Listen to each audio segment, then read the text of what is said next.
যখন ছেলেটি তার বাবার সঙ্গে মাঠে লাঙ্গল দিচ্ছিল তখন হঠাৎ মাটির নিচ থেকে সে এক কাদা সোনা খুঁজে পেল। অদ্ভুত ব্যাপার ছিল, যখনই সে পরিবারের সাহায্যের জন্য কঠোর পরিশ্রম করত তাদের ঘরে কোনো না কোনোভাবে সৎ উপায়ে সম্পদ এসে যেত। একদিন যখন সে কাঠ কাটছিল তখন আকাশ থেকে টাকা পয়সা পড়তে শুরু করলো। এমনকি যখন সে মুরগিদের সাধারণ দানা খাওয়াতো তখন তাদের ডিমগুলো দামি মুক্তোতে পরিণত হতো। এইসব দেখে পুরো পরিবার অবাক হয়ে গেল। তারা বুঝলো যতদিন ছেলেটি পরিশ্রম করবে ততদিন তারা ধনী হতে থাকবে। তাই তারা ছেলেটিকে নিরবিচ্ছিন্নভাবে কাজ করিয়ে যেতে লাগলো। 18 বছর ধরে তার কঠোর পরিশ্রমে পরিবারটি অত্যন্ত ধনী হয়ে গেল আর তার মা বাবা গোপনে একটি বড় কোম্পানিও খুলে ফেললেন। কিন্তু ছেলেটির সবসময় মনে হতো তার পরিবার খুব গরিব। সে প্রতিদিন ঘরের সব কাজ করে বেড়াতো, দৌড়ঝাঁপ করত। একদিন সে ভাবলো পরিবারের অবস্থা ভালো করার জন্য শহরে গিয়ে কাজ করা উচিত, যেন সে তাদের ঋণ শোধ করতে পারে। শহরে পৌঁছে সে মাল টানার বা বহনকারীর কাজ পেয়ে গেল। ঠিক তখনই তার মা বাবার কোম্পানির শেয়ার দর 20 গুণ বেড়ে গেল। দাদি ভাবলেন নাতি হয়তো দাইরে অনেক কষ্ট করছে, কিন্তু বাবা বললেন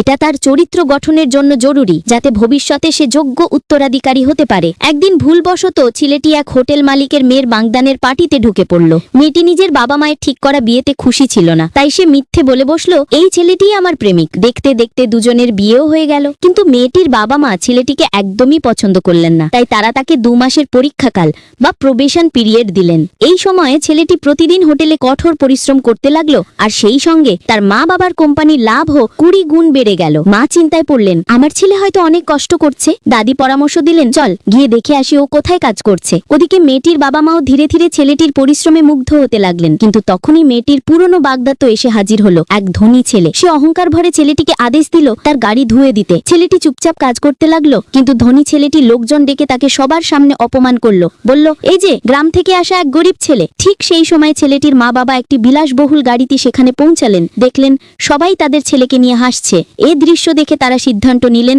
এখনই সময় সত্য প্রকাশ করার।